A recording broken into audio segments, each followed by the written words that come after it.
বাংলা গল্পে আড্ডায় সকলকে স্বাগত। আজ আমি আপনাদের পড়ে শোনাব প্রখ্যাত সাহিত্যিক আশাপূর্ণা দেবী রচিত ছোট গল্প পরাভব। গল্পটি আনন্দবাজার পত্রিকায় 1959 সালের 9ই আগস্ট প্রকাশিত হয়েছিল। শুরু করছি গল্প আশাপূর্ণা দেবীর পরাভব। এত অপদস্থ হয়নি সুরজয়া, অথচ সমস্তটা নিঃশব্দে পরিপাক করতে হবে, কারণ এ নাটকের নায়িকা তার নিজেরই মেয়ে। আবার এই নিয়ে মেয়েকে সকলের সামনে ভৎসনা তিরস্কার করে আরও অপদস্থ হবার মতো খেলো বুদ্ধি সুরজয়ার নয়। দারিদ্র্যের কুণ্ঠা চিরদিনই ছিল, কিন্তু সে একেবারে মনের মধ্যে। বাইরে সুরজয়ার আচারে আচরণে প্রকৃতিতে এমনকি তার আকৃতিতেও এমন একটি গভীর মর্যাদাবোধ ছিল যে তাকে সমীহ না করে উপায় ছিল না কারও। কাঠিন্যও নয়, গাম্ভীর্যও নয়, শুধু নিতান্ত সহজতার একটা মজবুত বর্ম যেন আচ্ছাদিত করে রাখে সুরজয়াকে। সেই বর্মে ঠেক খেয়ে পিছলে পড়ে বিধাতার সমস্ত প্রতিকূলতা, মানুষের সমস্ত কৌতুক কৌতূহল। ভাইরা বড়লোক বলে যে সুরজয়া ভাইদের বাড়ি আসা যাওয়া করে না তা নয়। রোগে শোকে উৎসবে ব্যসনে সর্বদাই তার এ বাড়িতে উপস্থিতি আছে। শুধু ছেলে মেয়ে দুটোকে আনতেই নাকি তার বেজার লাগে। ওদের কথা তুললেই হেসে গা হালকা করে বলে, রক্ষে করো বাবা, দুদণ্ডের জন্যে ঘানি গাছ থেকে কেটে বেরিয়ে আসি, আবার সাত করে গলার দড়িটা গলায় জড়িয়ে আসব। ভাজেরা অবশ্য আড়ালে মুচকি হেসে বলা বলি করে, আহা, আসল কথা কি আর বুঝি না, ঠাকুর জামাই কি হাল করে ছেলে মেয়েদের রাখেন জানতে আর বাকি নেই আমাদের। কিন্তু সে আড়ালেই, মুখোমুখি মুচকি হাসবার সাহস এর আগে কারও কোনোদিন হয়নি। তাই আজ সেজভাজের ফাটা ডালিমের মতো টুকটুকে লাল গোলগাল মুখের টোল খাওয়ার টেপা হাসির দিকে তাকিয়ে সুরজয়া যেন চোখের সামনে শুধু খানিকটা দাঁত খিঁচোনো অন্ধকার দেখতে পেল। সেজভাজের পিছনে তার মেয়ে অলকা, তার মুখেও মার মতো হাসির ব্যঞ্জনা। সুরজয়ার সহসা একবার মনে হল, এতটুকু মেয়ে এমন কুৎসিত হাসি হাসতে শিখল কোথা থেকে? কিন্তু অলকায় তো শুধু হাসছিলই না, হাসি মুখে সে সজোরে জাপটে ধরে আটকে রেখেছিল সুরজয়ের মেয়ে মনোলিনাকে, যার ডাকনাম মনু। 13 বছর বয়স, ক্লাস 9-এর ছাত্রী, কিন্তু সমবয়সী মামাতো বোন অলকার কাছে সে হাতির কাছে মশা মাত্র। অলকা অবশ্য লেখাপড়ায় তেমন নয়, প্রত্যেক ক্লাসে 2 বছর করে বাস করে করে অনেক কষ্টে এবার 5-এ উঠেছে।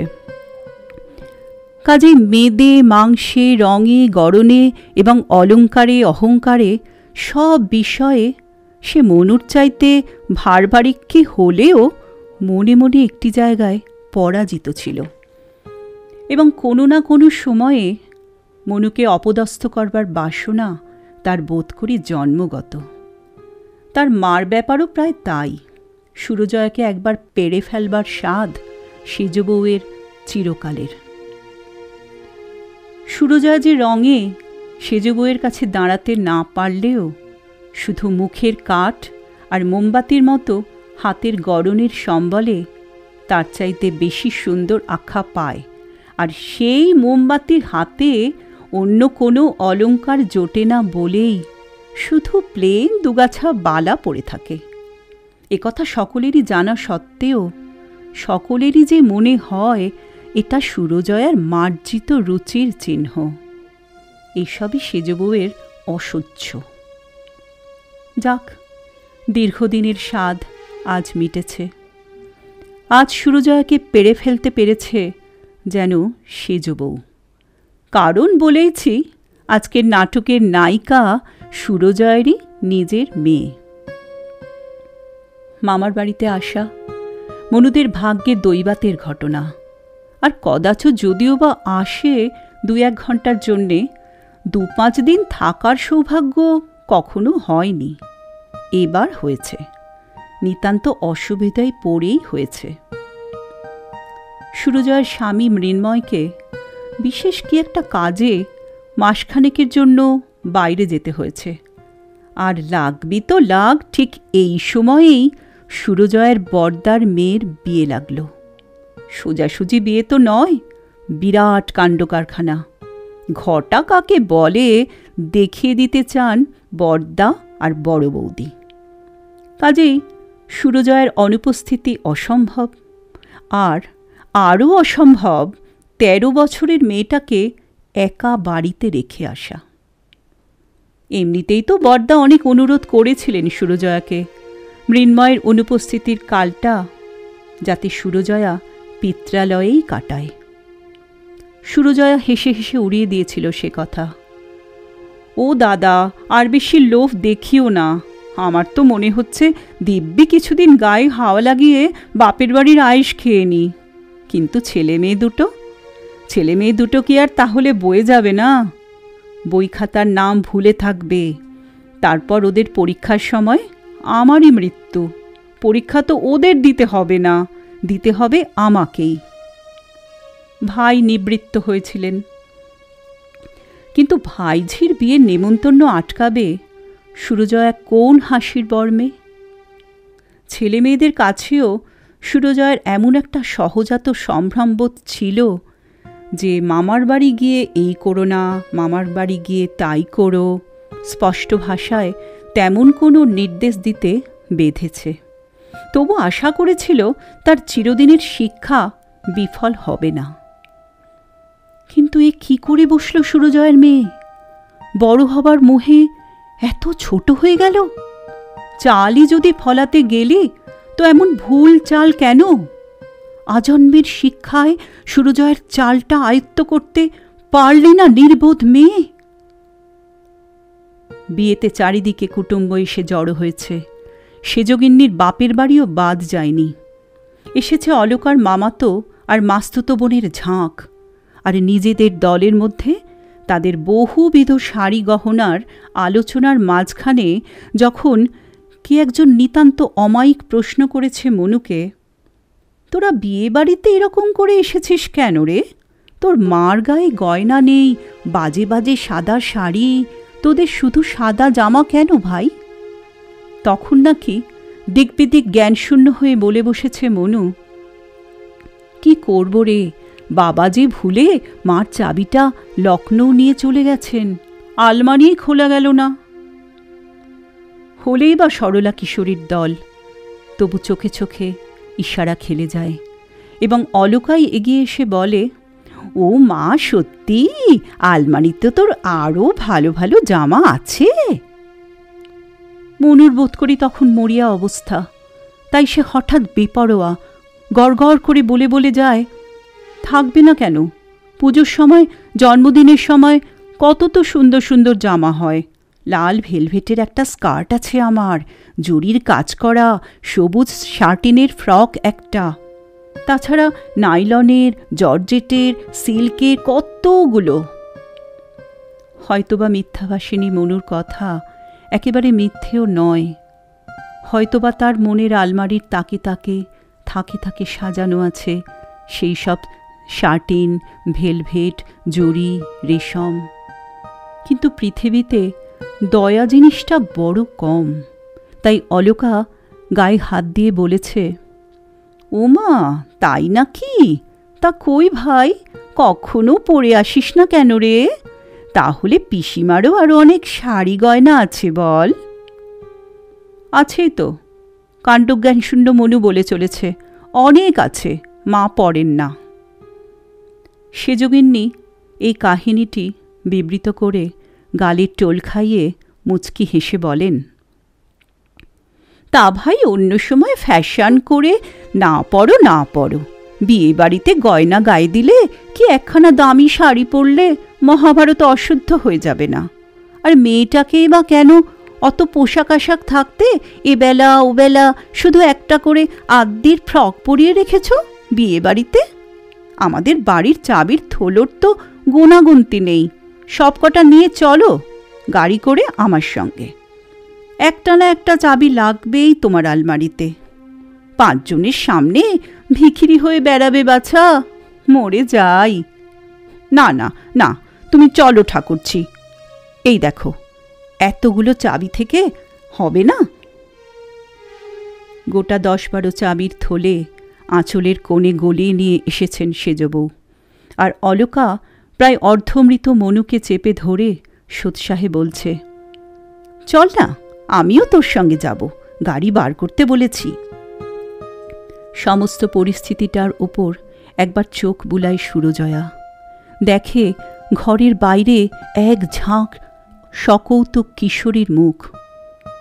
সেজবৌদি যখন বলছিলেন, ভাগ্যিস গল্পচ্ছলে বলল মেয়েটা, নইলে আমরা তো বলা বলি করছিলাম ঠাকুরছি অন্য সময় ফ্যাশন করে প্লেন ড্রেস করুক, বিয়ে বাড়িতে এত ফ্যাশন করার কোনো মানে হয় না। কি জানি কিছু নেই নাকি? না ভাই, আর 2 কথা নয়, তুমি কষ্ট করে একবার চলো, নিয়ে আসবে গুছিয়ে গাছিয়ে। তখন যেন মাটি সরছিল না সুরজয়ার, নিরলম্ব একটা শূন্যে ভাসছিল সে। ক্রমশ ধাতস্থ হল, সাদা হয়ে যাওয়া মুখে কোনো রকমে একটা ফিকে হাসি হেসে বলল সুরজয়া, তুমি খ্যাপা না পাগল সেজবৌদি? 2টো শাড়ি জামার জন্যে চললাম আমি এখন এই নিউ আলিপুর থেকে পাকপাড়ায়। সেজবউ বোধ হয় এই উত্তরের জন্য প্রস্তুত ছিলেন না। বোধ করে ভেবেছিলেন এই সাদাটে মুখ থেকে অসংলগ্নভাবে গোঁজামিল দেওয়া 2টো কথা বেরোবে। হয়তো সুরজয়া বলবে মনু ঠাট্টা করেছে, অথবা এই নির্জলা মিথ্যা কথা বলার অপরাধে মেয়েটাকে তীক্ষ্ণ তিরস্কারে 5 জনের সামনে ধুলোর অধম করবে। কিন্তু এ কি? এ যে আরও নির্জলা স্পষ্ট পরিষ্কার মিথ্যা। এবার বরং বিরক্তিতে মুখ কুঁচকে যায় সেজবউয়ের। ঠোঁট উল্টে বলেন, কি জানি ভাই, কি তোমাদের আলিস্যি, আমরা তো 5 জনের সামনে সৌষ্ঠব রাখতে এপাড়া ওপাড়া কেন, পৃথিবীর ওপার এপার দৌড়তে পারি। এতক্ষণে মুখের রং ফিরে এসেছে সুরজয়ার, স্বাভাবিক হয়ে এসেছে হাসির বর্মটা। তার সেই বর্মের ভিতর থেকে বলে, সে তো চিরকালই জানি সেজবৌদি, তুমি যা পারো তার 1 তিলও আমি পারি না। হঠাৎ 1 ডজন চাবির থলে শুদ্ধ আঁচলটা ঝনাত করে পিঠে ফেলে সেজবৌদি উঠে চলে গেলেন বিনা বাক্যে। ঠিক বুঝতে পারলেন না অপদস্থ হল কে। বুঝতে যে পারলেন না সেটা নেহাত অপরের মনের চেহারা দেখতে পাওয়া যায় না বলেই। কিন্তু নিজের মনের চেহারা তো দেখতে পাওয়া যায়। সেই মনের মুখোমুখি দাঁড়িয়ে সুরজয়ার মনে হল, মৃত্যু যন্ত্রণা কি এর চাইতেও কষ্টকর? হয়তো মনুও কোনো অন্ধকার কোণে বসে এই একই কথা ভাবছিল, আর প্রতি মুহূর্তে আশঙ্কা করছিল কখন উদ্যত বজ্রের সামনে গিয়ে দাঁড়াতে হবে ওকে। কিন্তু না, সে ভয় নেই মনুর। তাকে ডেকে তিরস্কার করতে পারবে না সুরজয়া। তিরস্কার করবার সাহস তার আর নেই। কিশোরী কন্যার আড়ষ্ট বিদীর্ণ ছাইরঙা মুখের রেখায় রেখায় সুরজয়া তার নিজের মনের চেহারাটাই দেখতে পেয়েছে। সুকুমার নিরস্ত্র মন মনুর। পৃথিবীর যুদ্ধক্ষেত্রের রূপ এর আগে কখনো দেখেনি সে। হঠাৎ দেখতে পেয়ে দিশেহারা হয়ে হাতের কাছে যা হাতিয়ার কুড়িয়ে পেয়েছে তাই নিয়ে সশস্ত্র হতে চেষ্টা করেছে। ওকে তিরস্কার করবে সুরজয়া কোন মুখে? বোধ করি এই প্রথম মনে হল সুরজয়ার, দারিদ্র্য শুধু লজ্জারই নয়, দুঃখেরই নয়, ভয়ঙ্কর একটা অপরাধও।